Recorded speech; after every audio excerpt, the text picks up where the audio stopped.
Merry meet and welcome to the Witch's Cauldron. My name is Paula. Today is an episode on in Tarot Talk, and today we're going to be talking about the Hermit.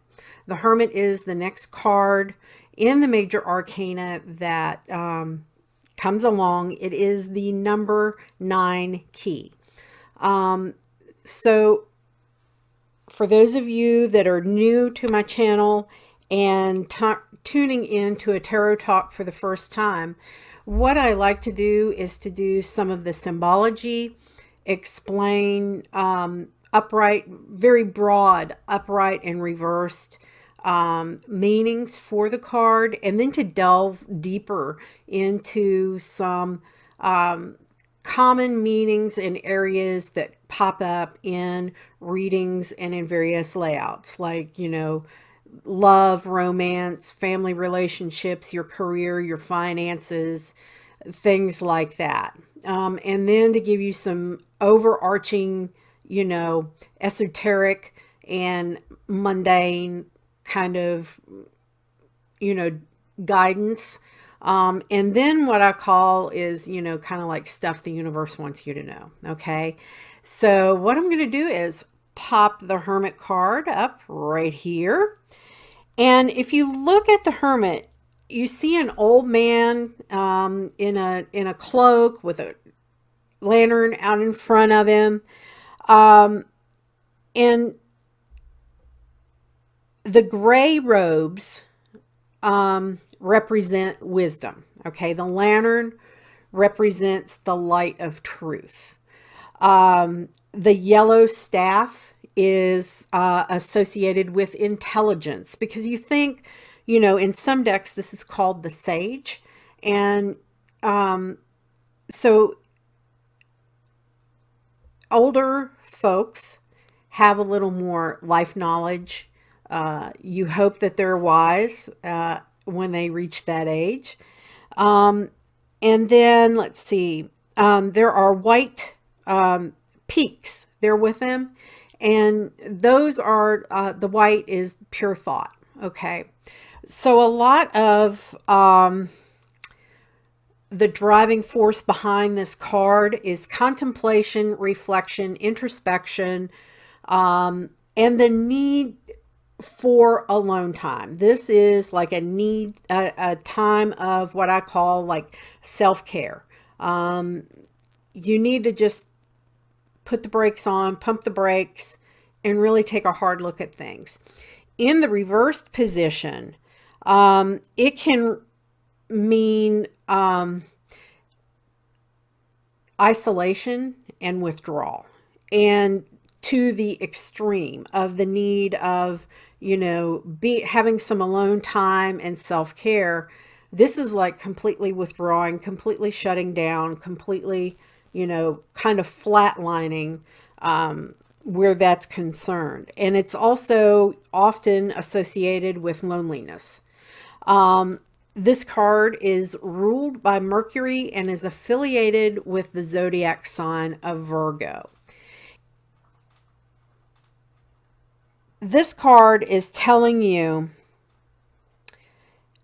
that this is a time to look within yourself, to spend some time alone, look very carefully at your life, and to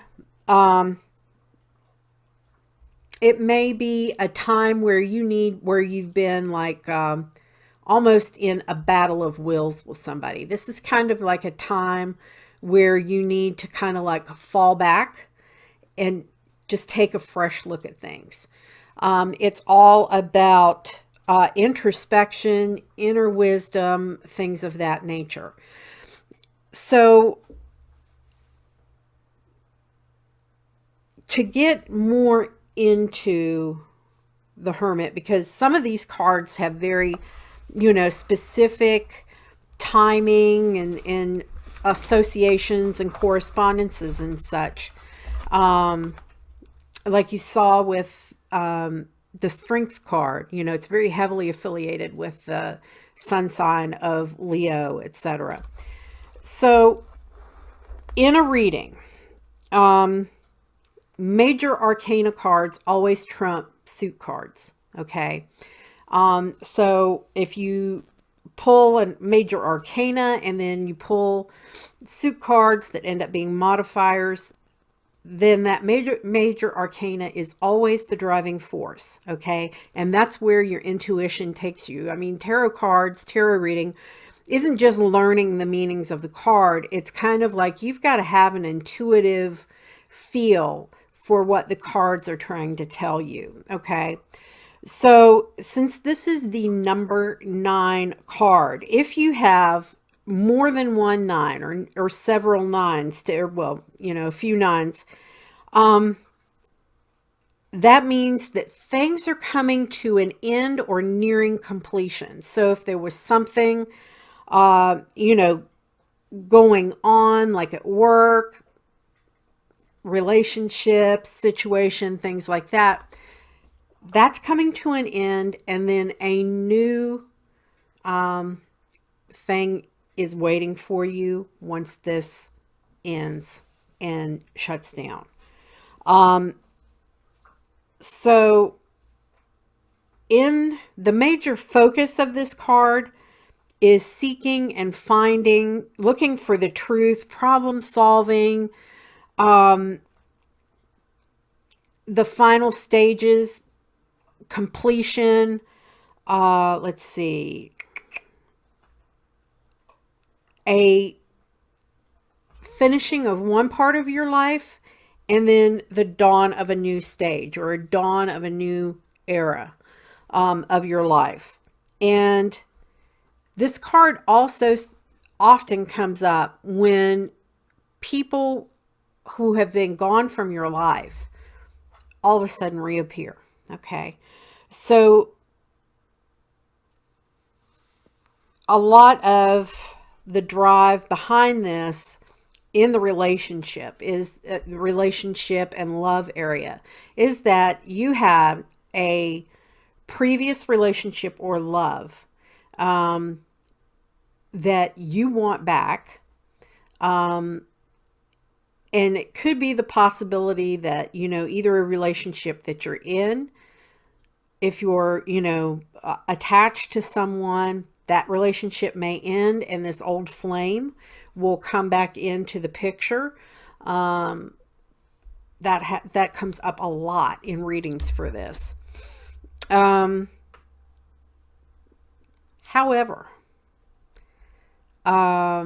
it can also be that old flame can come back into your life, but since there's been time that has lapsed, it's almost like you're strangers.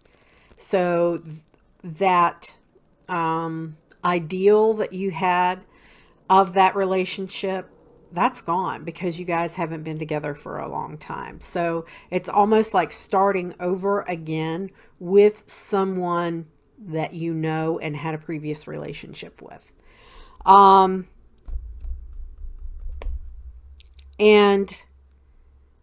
this old flame may disappear as soon as, I mean, fairly quickly. It's usually not a lasting situation. So this is where the introspection comes in. It's like, you've got to really look at yourself and see if you're willing to walk down that road again. You know, it would be like my ex-husband wanting me back or something like that. That would make as much sense to me as going to my neighbor's house at a yard sale and buying something that used to belong to me back from them. You know, it makes no sense whatsoever. Not whatsoever. Now, this can also be a signal of either, if it's in the reverse position, a deep depressive state, or if it's in the upright, an ending of a period of depression and then moving through it and going on. But the only way that you can move through that depression is to do a lot of introspection and look at yourself and take a very holistic look at everything that got you to where you are, that caused that depression. Okay.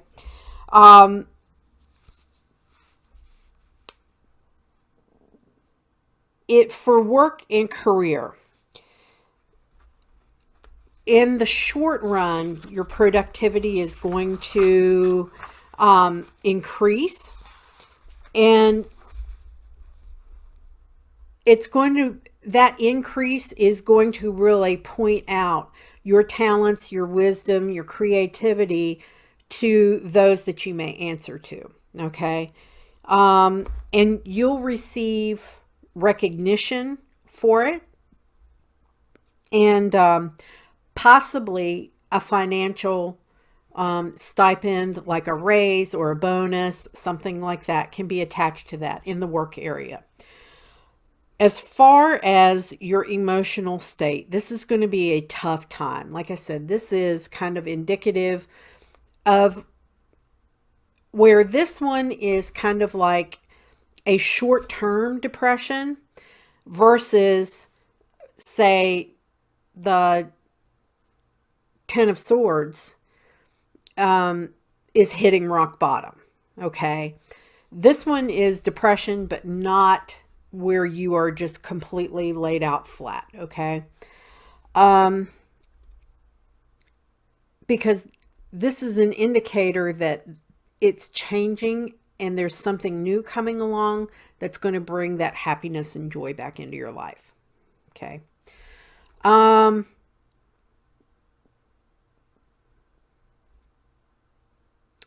As far as your family, this is kind of like pointing to a relative that lives, quite a distance away, or a dear close friend that you almost feel like is family, that you've had a falling out with. Well, they're going to show up and you guys are going to work things out, and it's going to make a turn and make it better. Okay. Your anxieties is what you're frustrated at, is that there's no real clear solution, no real answers to your questions.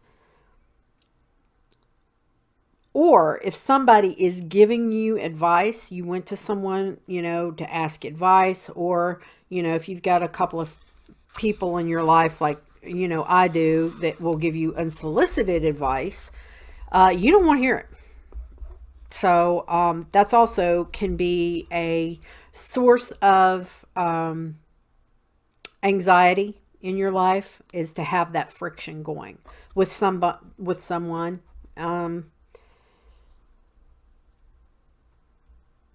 In general, you are going to be very disappointed with the whole state of everything. You're going to be frustrated and disappointed with relationships. You're going to be frustrated and disappointed with things at work, with your finances, with relationships with your family. Everything's going to be a disappointment and is going to be at the root of this depression era.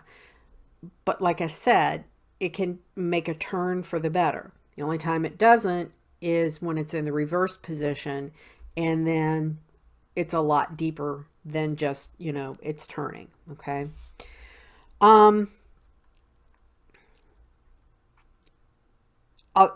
One of the big themes, especially when it comes to like relationships, family, friends, loved one, partner, spouse, whatever, is mending estranged relationships. Okay. And sometimes it'll work, sometimes it won't. If it's in the reverse position, it's probably not going to work. You'll make an effort, there will be an effort, but for some reason, it's not going to work out.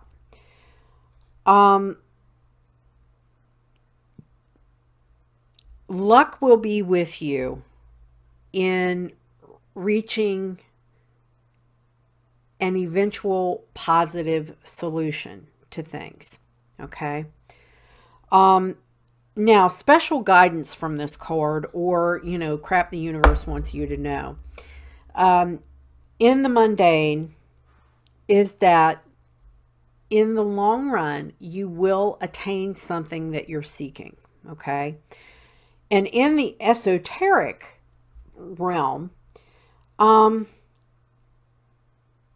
you're at a point in your life where you know you can't possibly have all the answers. But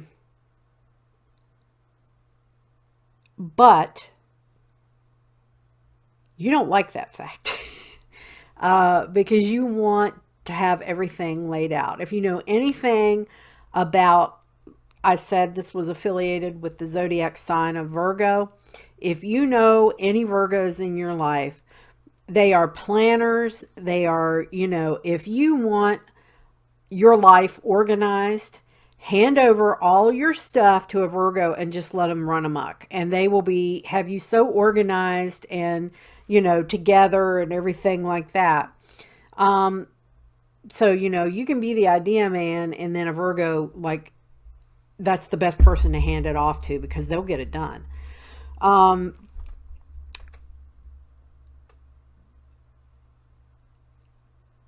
Not knowing everything frustrates you because you like to be able to head things off before they come to pass. And not having all the knowledge frustrates you. So that's going to be kind of a little bit of the theme. The best course of action is don't try and force a resolution. You need to take a step back and look at things like an outsider would. And then you may gain the insight that you've been seeking on a situation. It's always best to act with grace when the Hermit is present. So that doesn't mean, blowing up. It doesn't mean, big arguments and stuff. It's better to just have a little bit of grace, step back, and then the situation will come out okay in the long run. But this is like a period of transition, okay? The overall outcome is that you will accomplish most of your goals. Most, not all. And the Hermit is the portent of a new plateau, a new phase, a new chapter in life. Okay, you're moving from one phase into another. You've closed a book and you're opening another one. And there's a lot more ahead of you that needs to be achieved. What you've got to do is close that book and open that new book. Close that door, walk through a different one. So there we have it, my friends. That is the Hermit and the major driving forces behind it. I hope you enjoyed the video. If you did, please give it a thumbs up. And if you're new here, please consider subscribing. And put down in the comments if there are other interpretations. If you're, a tarot reader, what other interpretations and themes do you see in the Hermit card typically when you're doing readings? Because I always love to know, what other tarot readers intuitively figure out when they're doing a reading. So with that, my friends, merry we did meet, merry we will part until we merry meet again. Be well and walk in love and light, everybody. Bye.